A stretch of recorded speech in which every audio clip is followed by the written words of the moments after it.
Carried on fibre-optic cable, it's entertainment at the speed of light. Joburg-based Pippa Tshabalala is a respected authority on the topic.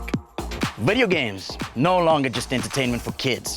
Gaming has become a profession and a multi-billion-dollar industry. And thanks to advances in connectivity through Vodacom's fibre technology, South Africa can play in the big leagues. A TV producer and journalist with a master's degree, this is Pippa's field of expertise. Where did your love for gaming begin? Where did the passion come from? And how did you turn it into a career? I've always been a gamer. We got our first computer when I was about 8 or 10 years old, I think. And it kind of grew from there. I mean, when I was in high school, I had this idea that I wanted to go into game development, which ultimately didn't happen, not because I wasn't interested, but because I realized I actually enjoyed writing about games more than actually making them. It's just something I've always done. Well, I'm a big kid and I love gaming, so I'm ready to get my gaming on. Are you ready? I agree. Pippa and her husband Segwanele are avid fans, as is their firstborn Elio. Okay, so I can see that gaming is not the only thing that you guys have in common. I'm really loving the ink, man. Tell us about it. Well, I mean, I think we've been getting it for years, really. Yeah. I mean, we've been together a very long time, so I think we both got our first tattoo together when I was 18. So university, yeah. Yeah. Pippa, I know that there's a lot of meaning behind your sleeve. Take us through it. The theme is all the Mexican Day of the Dead and love. The lines from the poem are lines from a Pablo Neruda poem, which was the poem that was read at our wedding. So in English it means, I love you as certain dark things are loved secretly between the shadow and the soul. How did you two meet? We met in high school. So this year actually we'll have been together for 22 years. Don't tell them how old. When we met. A long time. We met when I was in grade 8. And he was in grade 10, so he was 2 years ahead of me at school. We started dating at a time where it really wasn't very commonplace to see mixed-race couples, so we started dating at school a month after the 1994 elections. We were the first interracial couple at our high school, and I asked him to marry me when I was 19. But then I was still studying, so we waited. Got me a lovely ring, which obviously I didn't read. So, it was engraved. So on the inside of the ring, I said, "Marry me" inside the ring, and I gave him the ring. He was like, "Oh, that's nice, babe, thanks." And I'm like, "You're supposed to look inside." So it was a bit of a failed proposal, but he did say yes.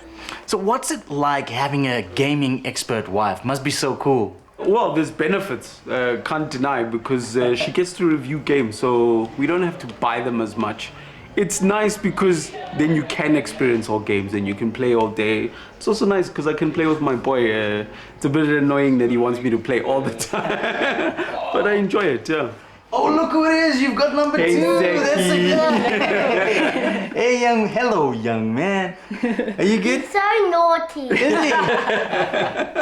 Okay, so you ready to play some games now? Yeah. You're gonna have to take it easy on me, okay? It's my first time. Are you gonna take it easy on me? Mm-hmm. Okay, let's see. A study by the American Psychological Association credits video games with improving dexterity, cognitive and perceptual skills. Okay, I'm shooting at someone. I don't know who it is. Ooh. Oh, race complete! Oh! If I'm having this much fun with the family, then I can't wait to see what Jade gets up to with Pippa at Cape Town's biggest gaming event. #fun will be had. rAge stands for the Really Awesome Gaming Expo.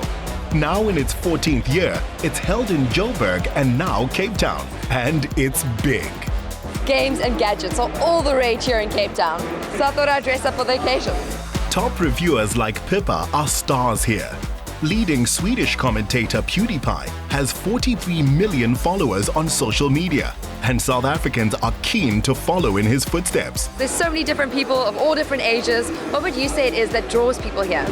I mean, it's a love of gaming, obviously. I mean, this is primarily a gaming show. And there's also a love of things like geek culture. I mean, geek culture used to be a little bit more fringe than it is now. It's a bit more pop culture now. That, I think, is the big draw card. And then, of course, there's a lot of esports and stuff happening this weekend. The biggest tournaments internationally are broadcast live, and esports reach 134 million people, with that number doubling each year. Competitive gaming pays impressive prize money. At tournaments like the International, held in Seattle, the prize money pool in 2015 was over $18 million. With technology like Vodacom Fibre being at the forefront of providing super high internet speed, South Africans can be professional gamers. What exactly are esports? Esports is competitive gaming, and it's basically a whole lot of people playing in teams against each other. So there are certain games that tend to be the more popular ones, and I think that the introduction of things like fibre certainly helps. I mean, you know, we're able to compete on a global stage more because of the higher speeds. And I'm guessing it's super competitive. It is. I mean, you see people really like lose their temper over things when they lose, or like the cheers. I mean, it's a sport. It really is. It's a sport, and I mean, it even recently has started to become broadcast on TV. So it's growing, and I think that there's going to be a lot more people getting involved in the future. International tournaments can attract up to 15,000 teams, so global competition is fierce for local players like Dylan Sharalambus. Congratulations on winning the tournament. How does it feel? It feels great. Our team worked really hard for this win, so to finally pull through with the W, it feels good for my team and for our sponsors. What does it take to come this far? What kind of preparation went into it? A lot of preparation goes into it when it comes down to playing as a team. This is known as scrimming. Basically, our 4 players of our team play other teams to get better. So basically we play 2 hours a day in the week, usually each day. When it does come down to cycle tests and exams, we usually dedicate a day to scrimming, playing as a team. And when it comes down to physical activity, there's nothing really we can do to improve reaction time and stuff like that. It just comes down to eating well, dieting, and I do physical fitness, but it's not for everyone. It's a personal preference, yeah. In the community, local developers like Tatum Kize enjoy a lot of respect. Tato, it's so amazing to see South Africans creating games. What does it take to make one? Well, it takes a lot. You need a lot of dedication. You need effort. You know, it's not an easy game. When we started out in 2013, I was in grade 8. And yeah, today game's called Tablet, and people are really loving it at rAge. People are giving good responses, and I think they're still telling it as it is. The rewards can be massive. Sales of just one game stand at $10 billion. Then you get fans dressing up as characters you created. Both gone all out. You look amazing. What character are you dressed up as?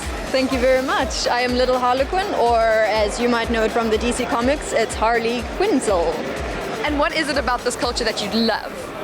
Look around you. All the people, everybody that can dress up. You're one of the few adults that actually get to dress up, which is freaking awesome, for an entire day at least. Well, it's my first time at one of these. Did I do a good job? Dang, young woman, of course you did. You're Lara Croft, right? Yeah, you can spot that a mile away. In fact, I was standing far away going like, oh, is that Lara Croft? Well, you heard it here, guys.